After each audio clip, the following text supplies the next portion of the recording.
Hello, Greg Samways here. I want to talk to you about dissertations. I'm in the process of putting together a course which I hope will help you to plan and deliver your geoscience dissertation.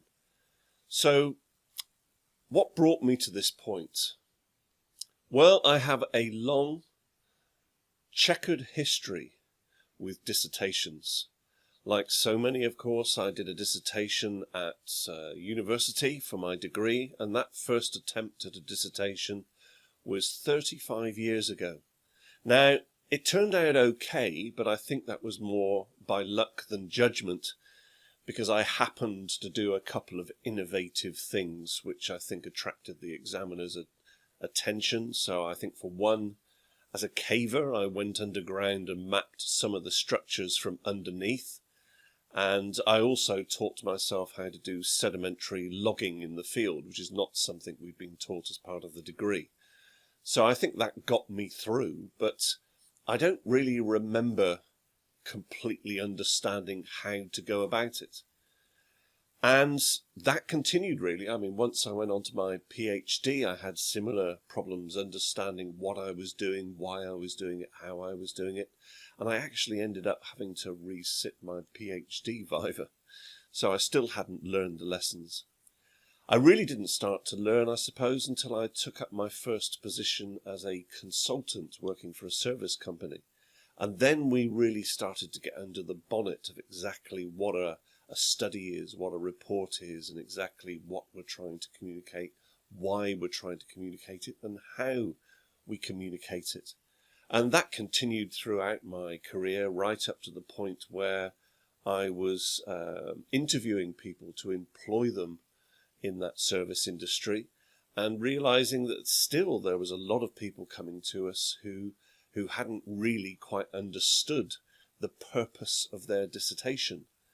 And in recent years, I've been mentoring and coaching young geoscientists, and I ask the questions about the dissertation, and I still am met with this lack of understanding of the overall purpose of the dissertation, really.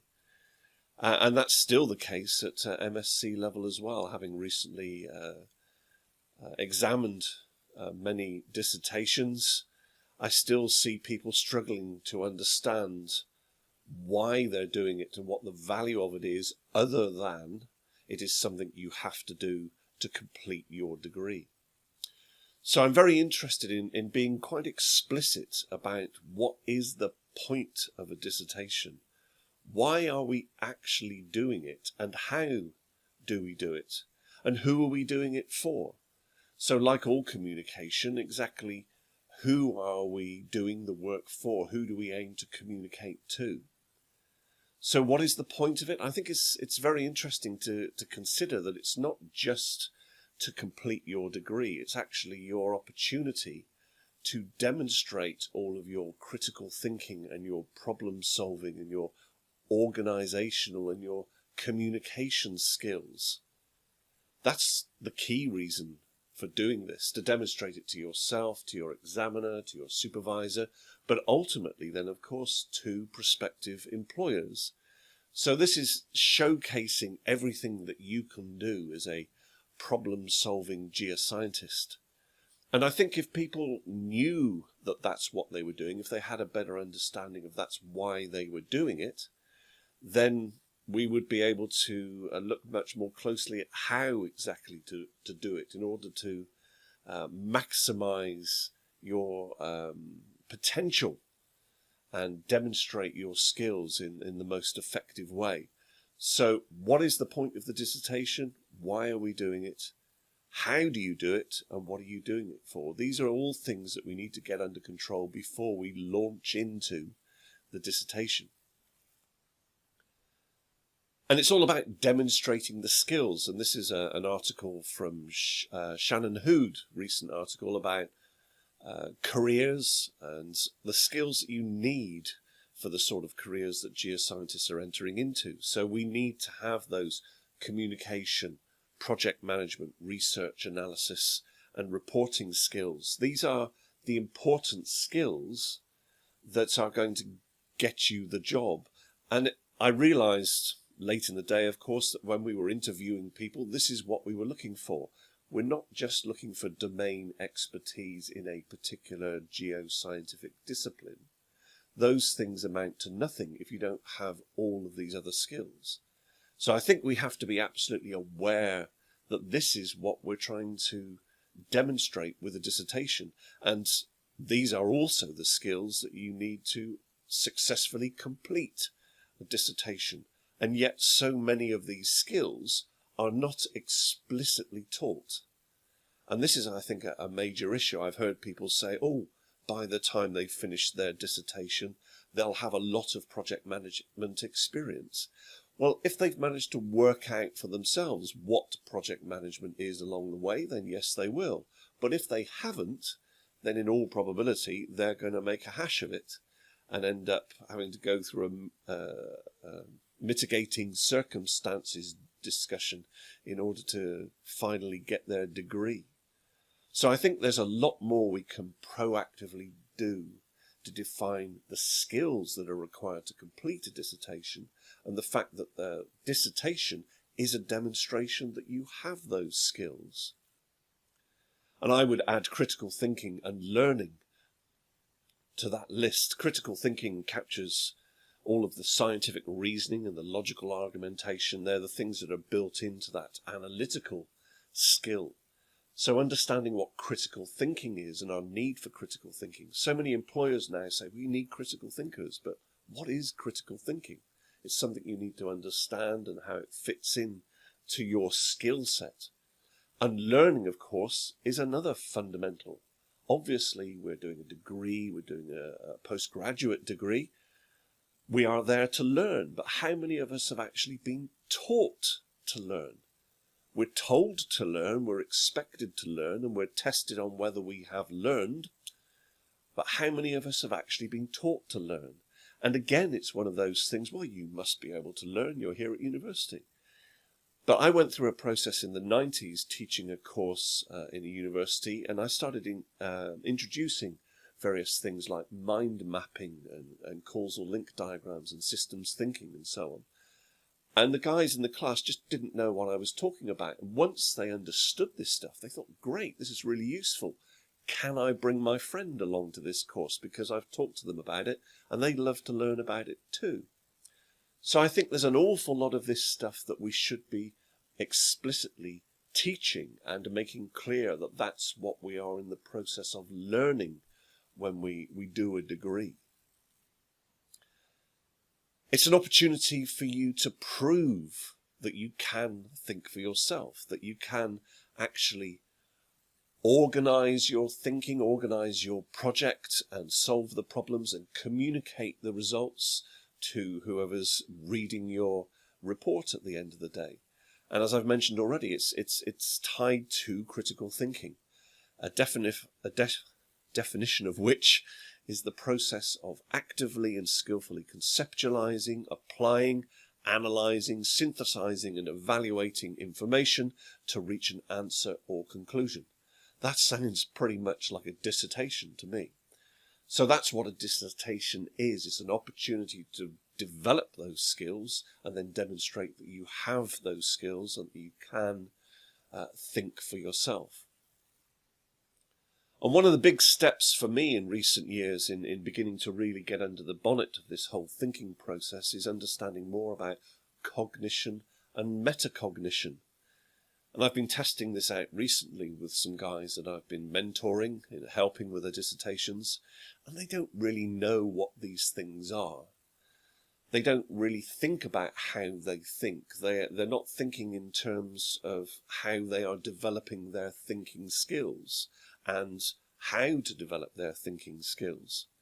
And in particular, it's not just cognition which is important, which is the process by which we understand the world around us, but it's metacognition for me was a game changer. Understanding metacognition, stepping back and thinking about how I think and thinking about why I know and so on and so forth. That really gave me the opportunity to sort of look at how I was approaching problems, how I was solving them, how I was communicating them and so on. that whole process of thinking about how you think, I think, is absolutely critical, because that's what we're trying to learn to do, is to improve our thinking. But unless we start thinking about how we think, how are we ever going to improve it? And I've mentioned learning as well, and this was another revelation for me in recent years, discovering Bloom's taxonomy of learning. So these are the cognitive levels that Bloom advocated that we need to aspire to at different levels of education. And of course we start at the first level where we're remembering stuff. Ideally, we don't just want to remember, we want to understand the significance of what we've remembered. More importantly, we want to take that knowledge and apply it to solving the problems. But even better than that is to pull the problem apart into its component parts and look at it from a systems thinking point of view. Understand each component, which are the important parts, which are less important. What is their relationship to each other? What are the causal links between the elements in the problem that you're trying to solve? And with that understanding, of course, then you can go on to evaluate the significance of those different elements of the problem and the information that you've pulled apart and fundamentally understood. And with that, you can then start to be creative and put these components together in different ways and come up with new ideas and maybe drive a paradigm shift in the way we think about things. That's where we want to be. We want to be at levels 4, 5, and 6. That's what we're aspiring to. That's what you need to do in order to complete a great dissertation. And it's also what you need to do in order to demonstrate that you have those skills to prospective employers, because that's what prospective employers are looking for. The ability for you to apply your knowledge, to analyze, to evaluate, and to come up with creative solutions to the problems.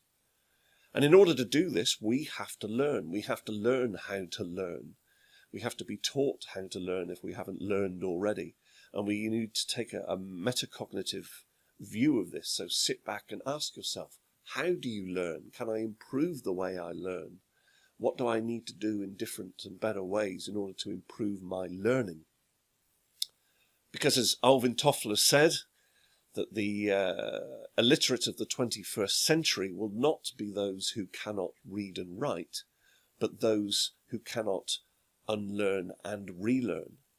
And this is something I've learnt in my career as well, is just how often I've had to learn something new and learn it fast. And in fact, I think one of the first jobs I did as a consultant in the surface industry was to go and log fractures in core.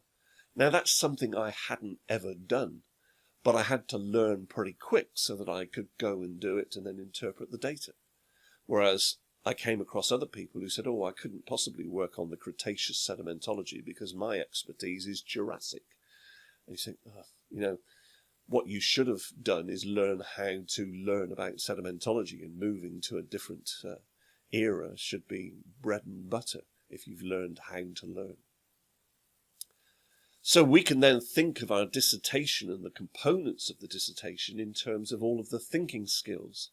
So, for example, you would traditionally have a background, aims and objectives, database, analytical methods, results, discussion, conclusions and recommendations, references and appendices. Those are the things you've got to do for your dissertation. Is that the end of it? Well, no, it isn't, because every single one of those components of your dissertation is an opportunity to demonstrate different thinking skills. And I think if you're aware of that and you develop those thinking skills, then each of those components of your dissertation is going to be so much better for it.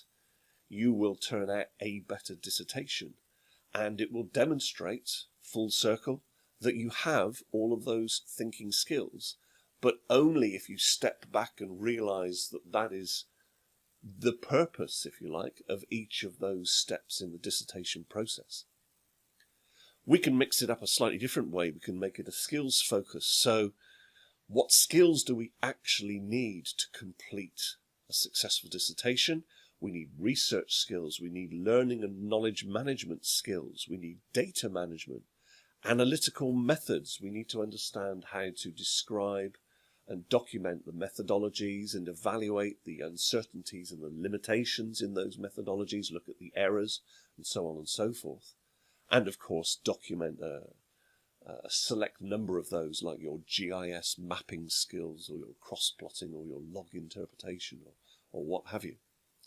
But also you need to demonstrate your scientific reasoning, your deductive and inductive reasoning, your logical argumentation. Demonstrate that you're able to actually put forward the evidence, make the argument and draw the conclusions, and that you are able then to illustrate your conclusions effectively in a way that anybody could understand to make it easier for the reader.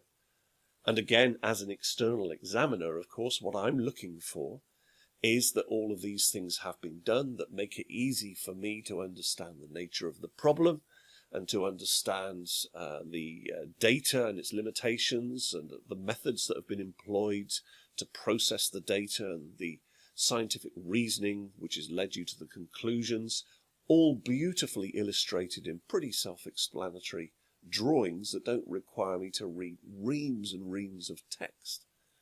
Because as I said to one of my mentees recently, that when I'm reading that huge body of text, what I'm doing in my mind is trying to picture what it all means. So let's get better at actually illustrating these things. It's another skill that we need to develop, particularly in industries where the drafting office is being downsized. As a geoscientist, you're being required more and more to do your own illustrations. And I would even go as far as to say not just illustrations, but animations and even video. These are skills that we need to acquire in 21st century geoscience. But interestingly, right at the end, I think one of the most important is the project management process, which isn't explicitly taught in most universities, but is actually one of the main reasons that projects fail and dissertations overrun and people get stressed and so on and so forth. So what I advocate is that we have a much more focused understanding of the project management process, of the project definition, the process by which you define the aims and objectives and all of the data and the analytical methods that are going to be employed and the deliverables you propose to create and so on and so forth. In the industry, we call this front loading. So spending a lot more time at the beginning getting the project plan right and then just follow the plan. The whole analytical and synthesis process which leads you to an on-time delivery of a great piece of research work.